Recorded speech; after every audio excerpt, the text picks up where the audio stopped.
बोलो श्री हाँ जी, शुरू कीजिए। बोलो श्री प्राणनाथ प्यारे की जय। बोलो श्री सतगुरु महाराज की जय। सभी सुंदर साथ के चरणों में कोटि कोटि प्रणाम जी।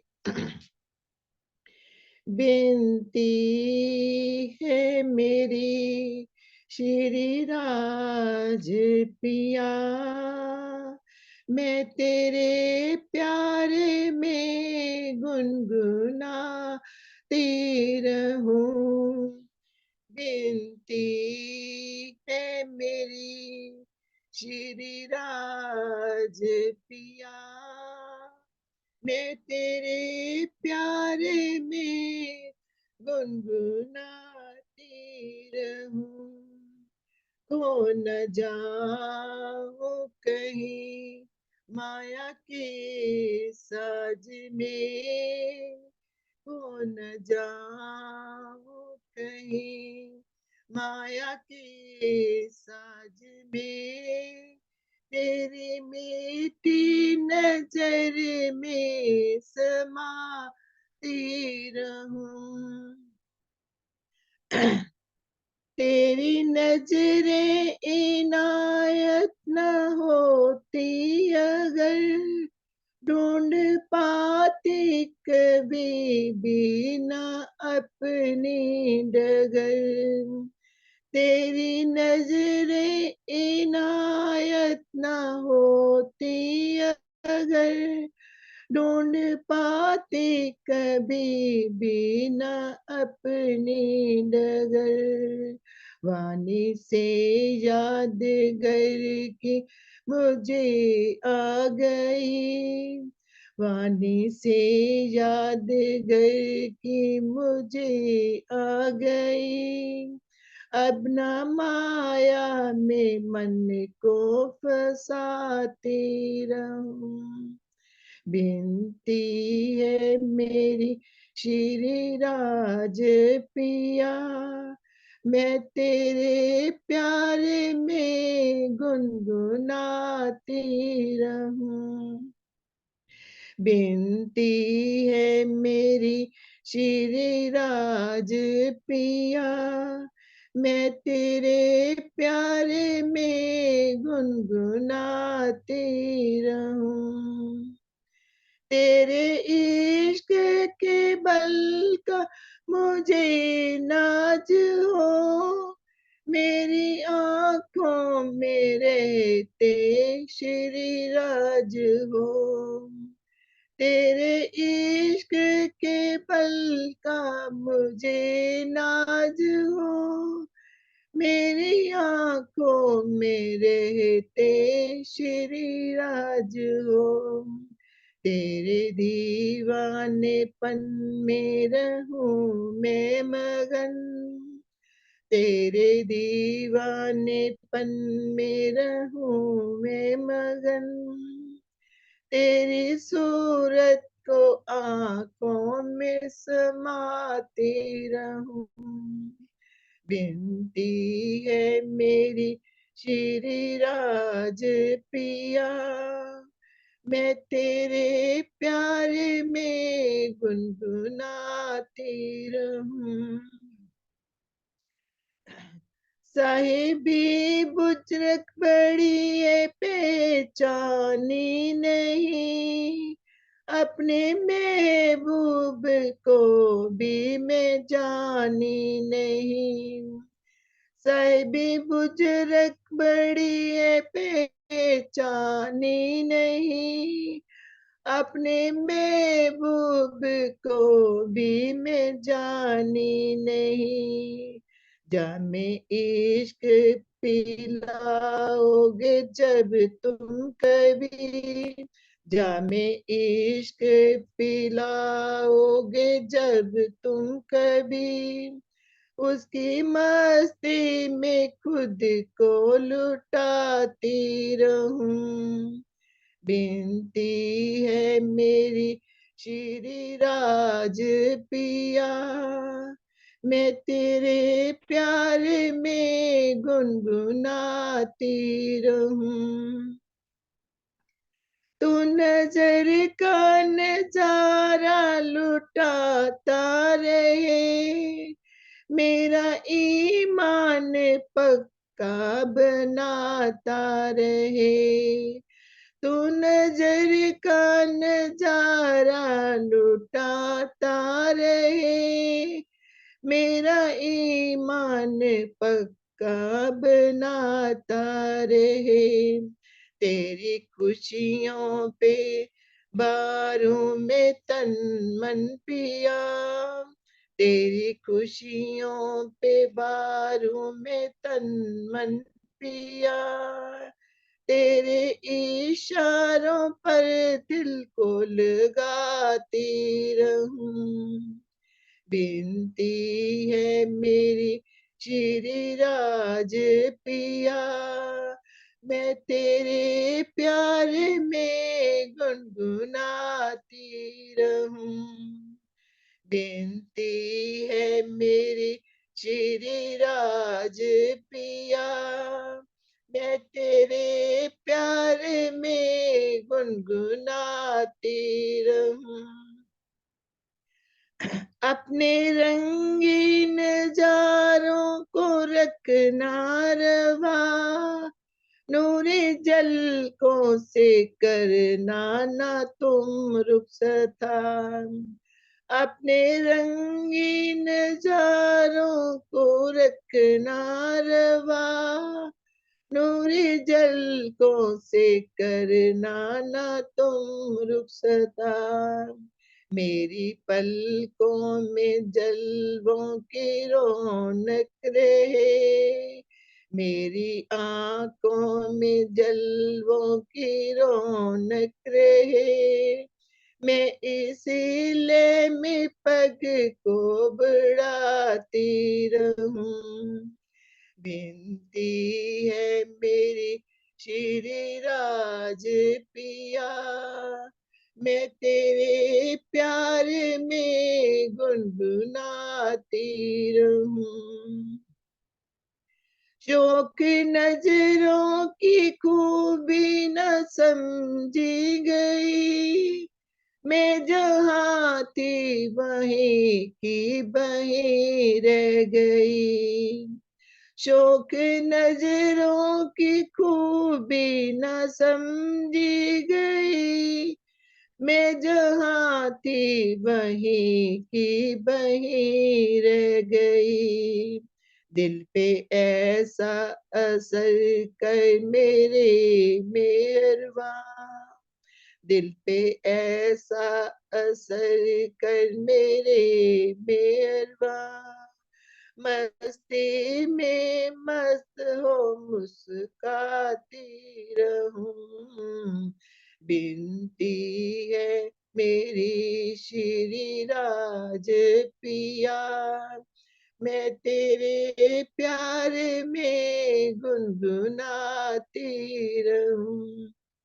बिनती है मेरी श्री राज पिया, मैं तेरे प्यार में गुनगुनाती रहूं।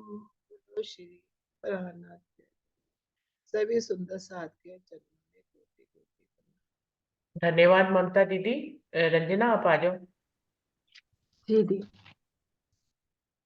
बंधो सतगुरु चरण को करो सो प्रेम प्रणाम, अशोभ हरण मंगल करण धनी श्री देव चंद्र जी नाम। श्री प्राणीनाथ निज मूल पति, श्री मेहराज सुना, तेज कुंवर श्यामा युगल को, पल पल करूं प्रणाम। पिया जी को पल पल करूं प्रणाम। श्री प्राणनाथ प्यारे की जय, श्री सद्गुरु महाराज जी की जय, श्री राम रतन महाराज जी की जय। प्रणाम सुंदर साथ जी, आप सबके के चरणों में मेरा कोटि कोटि प्रेम प्रणाम। सुंदर साथ जी, प्रसंग चल रहा था जूड़ का, जहां महाराज जी ने अपना आसन लगाया था। और वहां के पुजारी जी महाराज जी से ईर्ष्या करते थे। कारण कुछ भी हो सकता था कि वहां की दान दक्षिणा भी हो सकती थी, पुजारी जी का जो मान सम्मान आहत भी होता होगा कि सब महाराज जी को पूछते थे, पुजारी जी को नहीं पूछते थे। कुछ भी कारण हो सकता था। सारा दिन वो शिव जी की आरतियां भी करते थे, सारी शरीयत भी पूरी करते थे, लेकिन फिर भी उनके हृदय में निर्मलता नहीं।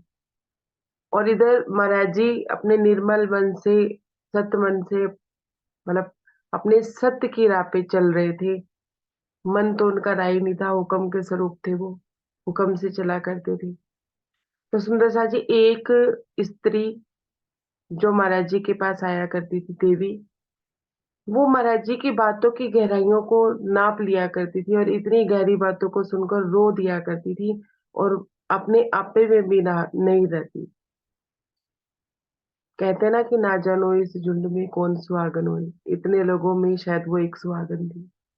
और पुजारी जी तो इसी ताक में थे कि कोई ऐसी बात मिले, कोई ऐसा कारण कारज बने कि मैं इनके ऊपर लाछन लगाऊं और ये यहाँ से चले जाए। ये बात अंदर खाते पूरे 5 गांवों में फैल चुकी थी। और महाराज जी इस बात से अनजान थे, इसलिए अनजान थे क्योंकि महाराज जी का ध्यान ही नहीं था उस उन बातों की तरफ। महाराज जी का बिल्कुल भी ध्यान नहीं था। और जो सज्जन पुरुष महाराज जी को जानते थे, वो ऐसा बोलते थे उन लोगों से कि आप उन सज्जन पुरुष के बारे में ऐसी बात ना करिए, वो उनके हृदय में ऐसा कोई भाव नहीं है। लेकिन कोई मानने को तैयार ही नहीं होता था, क्योंकि कहते हैं ना, अंधकार में उजाले का भी तब पता चलेगा ना जब अंधकार को समझोगे। जब अंधकार को ही नहीं समझोगे तो उजाले की रोशनी का क्या पता चलेगा। मान सिंह जी एक बार महाराज जी के पास आके कहते हैं कि इस तरह की बात है। बात यहाँ तक पहुंच गई थी कि 5 गांवों की पंचायत बुलाई जा रही थी। किसके लिए? महाराज जी के लिए बुलाई जा रही। मान सिंह जी ने महाराज जी से बोला कि मैं बैठूंगा उस अ, पंचायत में, आपकी जगह पे आप नहीं बैठना, क्योंकि गांव वालों ने कुछ गुंडे लोग भी उस पंचायत में रखे हुए हैं कि कहीं वो कुछ कर ना दे और कुछ आपके साथ बदतमीजी ना कर दे कि आपका अपमान हो जाए। महाराज जी को जब बात का पता चलता है तो महाराज जी कहते हैं कि भाई जिसने किया है वही भरेगा, अगर हमने किया है तो हम ही भरेंगे, आप क्यों अपने सर लेते हो इस बात को। तो महाराज जी कहने लगे, नहीं, मैं पंचायत में आऊंगा, मान सिंह जी आप उन पंचों के बीच में बैठ के फैसला सुना। हम्म? सुंदर सा जी, वो दिन भी आ गया जब पंचायत बैठनी थी। पंचायत बैठाई गई, महाराज जी को भी न्योता दिया गया, बुलाया गया। महाराज जी वहां चले गए पंचायत में, तो 15 मिनट तक पांचों सरपंच और पूरी जनता कुछ भी नहीं बोले, कुछ भी बात किसी ने नहीं करी। एक तरह से चुप्पी वहां सद गई। बहुत देर बाद जब कोई नहीं बोला तो मान सिंह जी बोले, भाई जो भी मसला है वो रख दीजिए, बाद में ये ना कहना कि किसी ने सुनवाई नहीं करी। क्या बात है, किस पहले तो इस बात पे बात हुई कि किस मुद्दे पे ये पंचायत इकट्ठी की गई है, क्या कारण है पंचायत का इकट्ठे होने का। सुंदर साह जी, जब मान सिंह जी ने ऐसा बोला तो उनमें से एक जो खड़ा हुआ पंचों में से या जनता में से, कि उसने ये बोला कि हमारे गांव में कसाई खरीदार का रूप लेके आ जाते हैं और गाय बछड़े ले जाते हैं और कसाई को जाके आगे जाके कसाईयों को बेच देते हैं। वो खुद भी कसाईगिरी करते हैं और आगे जाके भी कसाईगिरी होती है। तो उसका फैसला पंच देते हैं कि जो भी ऐसे देश में छिपे हुए कसाई हैं, उनके यहाँ से गाय बछड़े या तो खोल के दूर छोड़ाओ या फिर उनके दाम देके वापिस उनको वापिस लेके जो भी आप लोगों ने करना हो, ये फैसला है। और वो कोई ना नुकर करे तो उनको मीठी मार देकर जोरोदा पांडा से, मतलब गांव से ही बाहर निकाल दिया जाए। सुंदर सा जी, उसके बाद मान सिंह जी फिर पूछते हैं, फिर चुप्पी हो जाती है।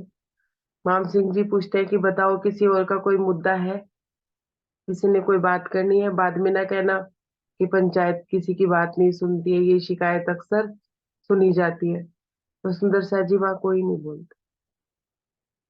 किसी की भी हिम्मत नहीं होती है बोलने की। आगे प्रसंग लेते हैं, पेज नंबर 243। कहते हैं कि इसके पीछे पंचायत पर फिर खामोशी सी छाई। थोड़ी देर मौन रहकर मुंशी जी बोले, भाई। अब जब मान सिंह जी ने ये बात कह दी कि किसी और को कुछ कहना है तो बताइए, तो उसके बाद भी पंचायत पे क्या थी, खामोशी चाहिए। थोड़ी देर तक खामोशी चाहिए और उसके बाद फिर माम जी एकदम से बोले, क्या बोले, उठो काम देखो फिर अपना, पंचायत हो गई खड़ी, हिला न आगे होठ किसी का, ऐसी चुप मुंह पर कुलफ जड़ी। तो माम जी भाई जी कहते हैं कि चलो ठीक है, जब किसी ने कुछ नहीं कहना है तो उठो अपने अपने कामों में लगो। हम्म। लेकिन सुंदर सा जी किसी का भी, पंचों का भी, और वो जो वहां पे जो जनता थी, किसी के भी होठों से एक बात नहीं निकली। ऐसा लगता था जैसे कि उनके मुंह पर कुलफ लगी है, ताले लगे हैं, कि वो महाराज जी के खिलाफ कोई बात करते। सभी गए उठकर वहां से, हमने भी प्रस्थान किया, यहाँ ना यहाँ ना अपनी दाल गलेगी, ऐसा मन में ठान लिया। सुंदर सा जी जब ऐसी बात हुई तो सब उठ उठ के चले गए। महाराज जी कहते हैं हमने भी वहां से प्रस्थान किया, लेकिन हमें ये बात समझ आ गई कि यहाँ अपनी दाल नहीं गलेगी, दाल नहीं गलेगी, ऐसा मन में ठान लिया। सुंदर सा जी महाराज जी क्या दाल गलाना चाहते थे, महाराज जी का कोई अपना स्वार्थ थोड़ी ना था। उन्होंने जो अपने जीवन भर की कमाई करी थी, वो कमाई ही तो सुंदर साथ को दे रहे थे, गांव वालों को दे रहे थे, रास्ता दिखा रहे थे, सब कुछ कर रहे थे। लेकिन उसके बदले में गांव वालों ने क्या दिया उनको, एक पुजारी जी के कहने पे सबके मन में उनके प्रति इतने भाव उमड़ आए कि महाराज जी को ही गलत मानने लगे और पंचायत बुला ली इतनी इतनी बात के लिए। मतलब बात को सत्य मान रहे थे तभी तो पंचायत बुलाई थी। और फिर सुंदर सा जी एक बात और थी, झूठ तो भीड़ में ही था, लेकिन जब सत्य आके खड़ा हो जाता है ना, तो फिर भीड़ में बोलने की किसी को हिम्मत नहीं पड़ती, झूठ चाहे कितनी भी तादाद। बिल्कुल ऐसे ही एक छोटा सा प्रसंग मुझे याद आ रहा है। महाराज मतलब मैंने किसी के मुखारबिंद से सुना था कि वो ऐसे कहते हैं कि एक भेड़िया शेर की खाल पहन के छोटे छोटे जानवरों को डरा रहा था मंदिर में, वो सॉरी जंगल में। हम्म। और छोटे छोटे जानवरों की उसने अपनी मंडली इकट्ठी कर रखी थी, वो जानवर उनसे डरते थे, उन्हें खाना पानी या सब कुछ ला के देते थे। जानवर भी मार मार के उनके सामने, शेर के सामने पेश कर दिया करते थे, लेकिन वो खाल में भेड़िया था। एक दिन अचानक से क्या हुआ कि असली का शेर सामने आ गया। वो छोटे छोटे जानवरों के साथ वो भेड़िया भी डर गया, उसको भी डर लग गया कि हाँ ये सच का शेर है। तो छोटे छोटे जानवर भी हैरान हो गए इस बात से कि हाँ भाई ये तो खुद ही शेर था, ये कैसे डर गया असली शेर से। तो सुंदर सा जी यहाँ पे भी कुछ ऐसे ही घटना कि सब अपने आप को सही बता रहे थे, सत्य बता रहे थे, लेकिन जब महाराज जी सामने आए तो किसी की बोलती खुली ही नहीं। पुजारी भी वहां होगा, बाकी गांव के लोग जो इधर उधर की बात कर रहे थे, जो महाराज जी से चिढ़ते चिढ़ाते होंगे, वो भी वहां होंगे, सब थे। लेकिन महाराज जी के सामने किसी की बोलने की हिम्मत नहीं थी, क्योंकि सत्य के आगे झूठ की चलती ही नहीं, चाहे कोई कितनी भी तादाद में। और सुंदर साथ जी इससे एक बात और जो हमारे लिए आती है, जो हमारे लिए सिखापन आता है, वो ये आता है कि हम कहते हैं कि हमें किसी ने डरा दिया, हमें किसी ने धमका दिया, किसी मेरे इनसे डरते हैं या उनसे डरते हैं, हम अपने घर परिवार के किसी मेंबर से डरते हैं, भी कहीं जाना हो आना हो हम पूछ नहीं पाते, कोई फैसला लेना हो तो भी हम अपने फैसले को नहीं ले पाते। सुंदर सा कि बाहर से हमें कोई नहीं डरा, हमारे अंदर का द्वंद ही हमें डराए रखता है। हम खुद ही अपने आप से ही डरते रहते हैं, अंदर विचारों का मेला ऐसा लगा होता है कि हम डरते ही रहते हैं। सामने वाले ने आके हमारे पे कोई प्रहार नहीं किया, सामने वाले ने आके हमसे कोई गाली गलौज नहीं करी, अभी हमने सामने वाले के सामने अपनी बात भी नहीं रखी, उससे पहले ही हम डरना शुरू कर देते हैं, क्योंकि हमारे अंदर विचारों का द्वंद चल रहा होता है। कहीं ना कहीं कुछ ना कुछ ऐसी बात होती है जो हमें अपने पे भी लगता है कि नहीं नहीं हम नहीं कह सकते, सामने वाला ये कह देगा वो कह देगा। पहले ही अपने आप मतलब हम अंदर से मजबूत नहीं होते तो सामने वाला हम पे हावी होता है। बाकी सब अपनी मर्जी के मालिक होते हैं, मुक्त जीवन जीने का सबका अधिकार होता है। ऐसे ही यहाँ महाराज जी की बात आ रही है कि महाराज जी के हृदय में कोई द्वंद नहीं था, क्योंकि महाराज जी गलत है ही नहीं, तो द्वंद काहेगा था। द्वंद तो होता ना जब उन्होंने कुछ गलत किया होता, वे धड़क होके वो पंचायत में चले गए। और अगर उन्होंने कुछ गलत किया होता तो वो पंचायत में भी ना जाते, क्योंकि महाराज जी तो कह ही रहते मैं आपकी जगह बैठूंगा, मैं आपकी जगह बात करूंगा। लेकिन महाराज जी खुद गए, और भीड़ में द्वंद था तो वो महाराज जी के जाते ही डर गए। क्यों? क्योंकि किसी ने देखा तो पूरी सब तरह से गलत था ही नहीं, सिर्फ एक पुजारी जी के कहने पे बात चल रही थी। कहते कहते कहते कहते बात आगे इतनी बढ़ गई थी, एक ने दूसरे को कहा, दूसरे ने तीसरे को कहा, सच्चाई तो उसमें कुछ थी ही नहीं। तो झूठ भीड़ में भी काम नहीं करता, और सत्य अकेला ही काम कर जाता है अगर वो सच में ही सत्य हो। अगर वो अकेला सत्य भी सत्य नहीं है तो वो भी भीड़ में आने से घबराता है, भीड़ में आने से डरता है। सत्य ही भीड़ का सामना कर सकता है, असत भीड़ का सामना कर ही नहीं सकता, वो उस भीड़ में शामिल हो सकता है। इस तरह का भाव महाराज जी यहाँ बताते हैं। Page number 244। इज्जत चली आज चली यदि कृपा ना करते श्री गुरु महाराज, कब तक उन्हें कष्ट देता रहूं, यहाँ तो है बस गुंडों का राज। महाराज जी कहते हैं कि यहाँ अपनी दाल नहीं गलेगी। वो कह रहे थे, उनके कहने का भाव ये था कि यहाँ कोई लेने वाला ही नहीं, यहाँ तो सिर्फ एक दूसरे को बस देखे देखे देखे देखे सब एक दूसरे की देखा देखी काम करते हैं। भीड़ भी देखा देखी होती है, कोई लेने वाला जो एक आधा मिल जाए तो उसे लेने देते नहीं है। गुंडों का राज है। वो जो एक देवी थी जो लेना चाहती थी महाराज जी से कुछ शब्द या कुछ रास्ता, तो गुंडों का राज हो गया। किसका? पुजारी जी ने अपना गुंडापंती दिखा दी और पंचायत बुला ली। तो महाराज जी कहते हैं कि इज्जत तो आज चली जाती अगर यदि सतगुरु ने कृपा ना करी हो। और कब तक मैं उन्हें कष्ट दूं? सुंदर साथ जी महाराज जी अपने सतगुरु के हुक्म पे चलते थे। क्या कब तक उनको कष्ट देता रहूंगा? यहाँ तो गुंडों का राज है भाई, कोई लेना चाहे तो उसे लेने भी नहीं देते, खुद तो लेना है ही नहीं। उठा न रखी कसर किसी ने देने में बदनामी तो, लेकिन गुरु दृष्टि से एकदम बंद हुई एक ही हर एक की वो। महाराज जी कहते हैं किसी ने कोई कसर नहीं रखी थी बदनाम करने की, बदनाम तो कर ही दिया था अंदर खाते।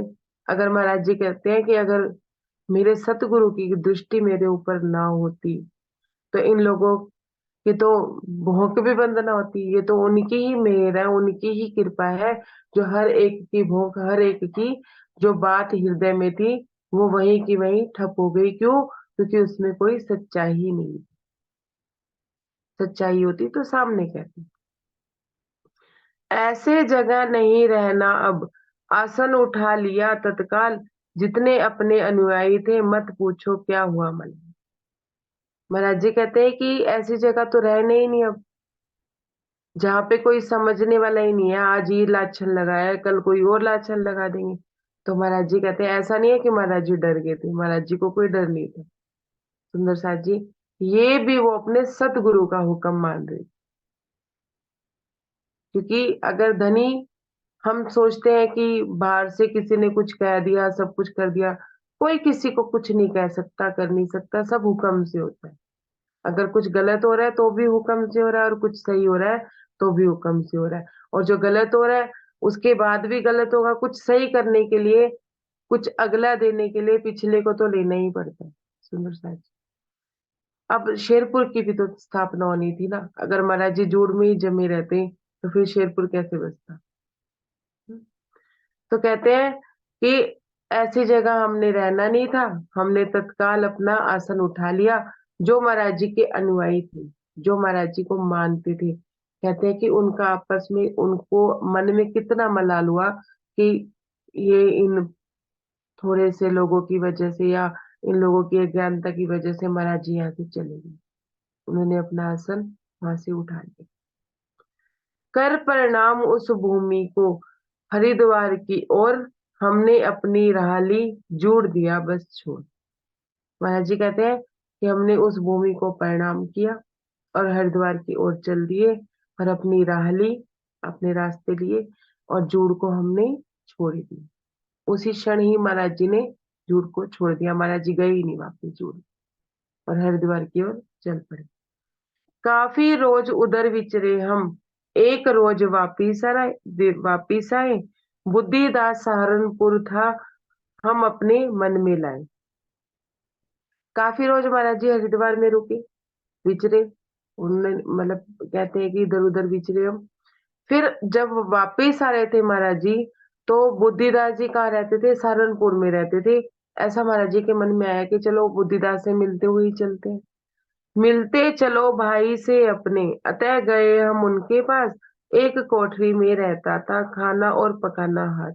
कहते हैं कि मन में आया कि चलो मिलते हुए चलते हैं उसके पास। एक कोठरी में रहता था, उसी में ही खाना बनाता था और पकाता था।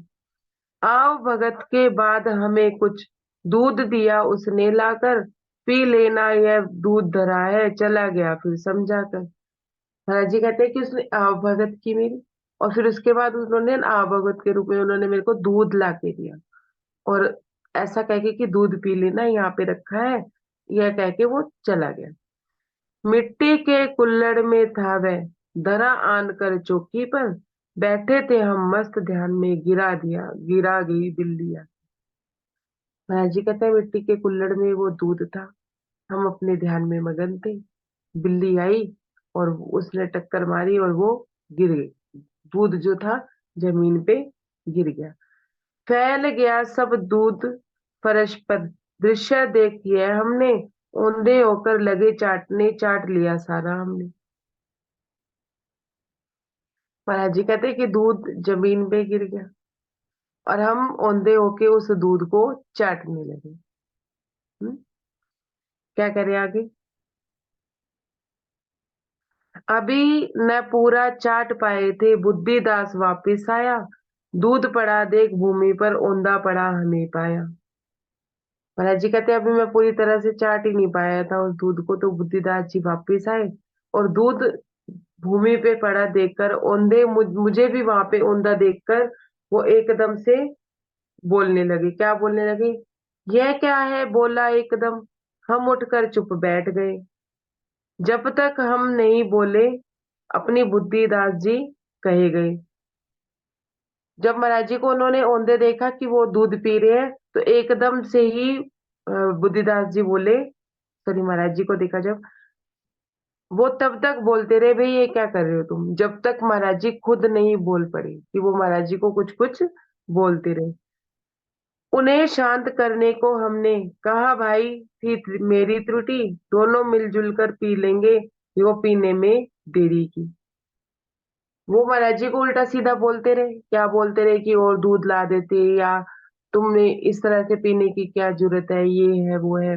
तो महाराज जी कहते हैं कि हमने उसे शांत करने के लिए ये बोला कि भाई हमने तो ये सोचा था कि जब तुम आ जाओगे तो अपने दोनों मिल के पियेंगे, तुम तो दूध रख के चले गए थे, है, इसलिए पीने में देरी करी थी। हमने आंख बचाकर भैया, बिल्ली ने आ दूध दुधकाया, खफा न होने लगो भाई कहीं बह सॉरी खफा न होने लगो कहीं तुम, बहर ने हमसे चटवाया। महाराज जी क्या कहते हैं कि हम बैठे थे तो आपके आने का इंतजार कर रहे थे कि हम दोनों भाई मिलके पियेंगे, लेकिन हमसे आंख बचाकर बिल्ली ने ये दूध गिरा दिया, और तुम खफा ना हो जाओ कि हाँ भाई जो मैंने दूध दिया था वो तो भाई ने जमीन पे गिरा दिया, इसी वजह से हमने उस दूध को चाट लिया। Page number 245। दूजे भाई दूध ही तो था, चाट लिया क्या गलती की, अमृत है ये मृत्यु लोक का, घूट भाग्य से ही मिलती। क्या कहते हैं महाराज जी अपने भाई को कि भाई क्या हुआ, दूध ही तो था, दूध ही तो चाटा मैंने, है। तो गलती थोड़ी ना कर दी, अमृत है ये मृत्यु लोक का, दूध घूट भाग्य से ही मिलती। क्या कह रहे थे महाराज जी, दूध को थोड़ी ना कह रहे थे, दूध तो दूध ही था, लेकिन जिस भाव से, जिस प्रेम से बुद्धिदास जी उनके लिए लाए थे, तो उनके लिए तो भाव हो गया था ना। वो तो उनके भाव को रखने के लिए उस दूध को चाटा था उन्होंने, कि हाँ भाई किसी सुंदर साथ का भाव है। वो भाई के रूप में तो देख ही नहीं रहे थे, वो तो सुंदर साथ के रूप में देख रहे थे, दृष्टि तो उनकी एक ही हो गई थी, भले ही वो भाई था। तो वो क्या कह रहे हैं कि ये भी भाग्य से मिलता है जब कोई सुंदर साथ भाव से कोई चीज अर्पित करे।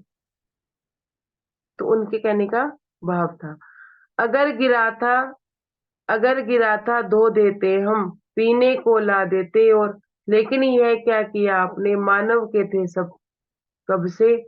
तो महाराज जी को कहते हैं कि अगर क्या, बुद्धिदास जी कहते हैं कि क्या हो गया था अगर गिर गया था, कोई बात नहीं, इस जगह को भी धो देते और तुम्हारे लिए और दूध भी ले आते। पर ये क्या किया आपने, ऐसे ये कोई मानव के तौर तरीके थोड़ी ना है जो आप उन मुंह के दूध को चाट रहे हो। जरा सोच कर देखो तुम तो, चोले में इंसान, सॉरी, इतनी भी समझ नहीं क्या, डंग है ये हैवानों के, जरा सोच कर तुम तो देखो तुम तो, चोले में इंसानों के। बुद्धिदास जी महाराज जी को कहते हैं कि तुम्हें इतनी भी समझ नहीं है, तुम्हें इतनी भी अक्ल नहीं है, तुम्हारे हैवानों जैसे तुम्हारे हालात है, तुम ये क्यों नहीं समझते कि तुम एक इंसान के रूप में भी हो। सुंदर साहब जी, बुद्धिदास थे तो महाराज जी को चाम दृष्टि से ही देख रहे थे ना, भाई के रूप में देख रहे थे।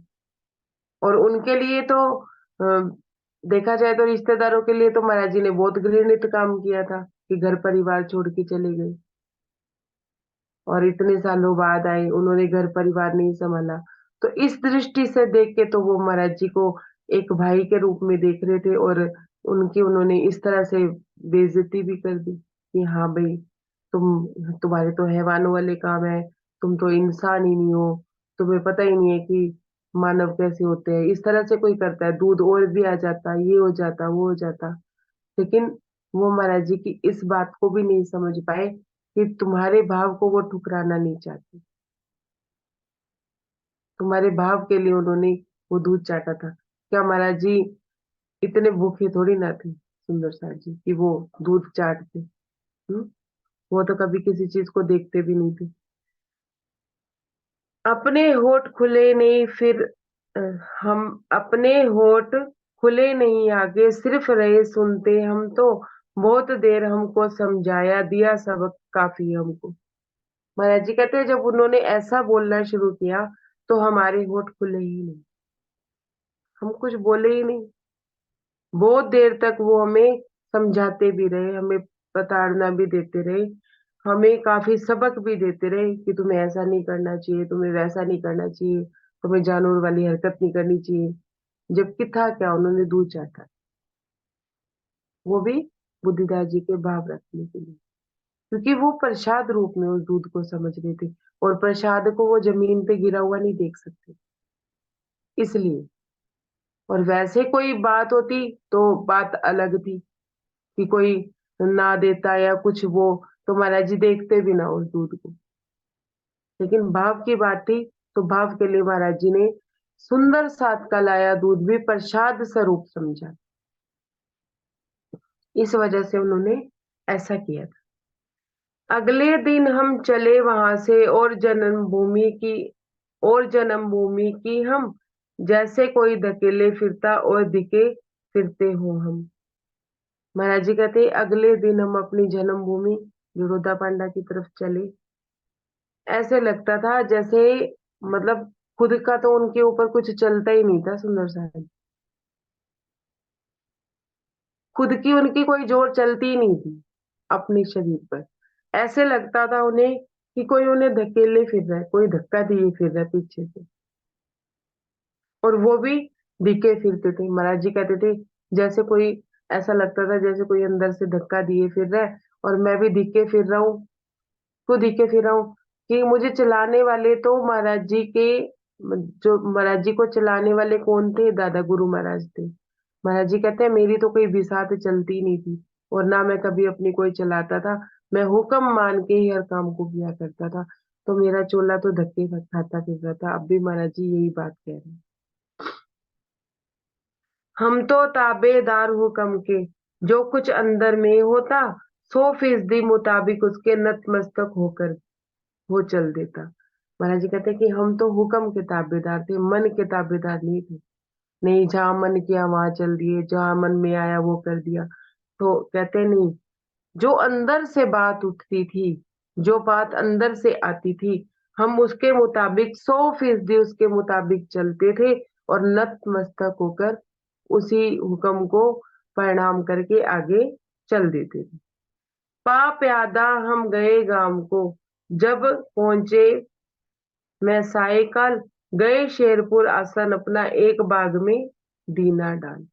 महाराज जी कहते हैं कि हम कहा, जब हमें ये बात आई हृदय में कि जड़ोदा पांडा की तरफ चलना है, तो हम जड़ोदा पांडा की तरफ अपने गांव में पहुंचे। पहुंचने में क्या हो गया था, संध्या काल हो गया था, सायकाल हो गया, शाम का समय हो गया था।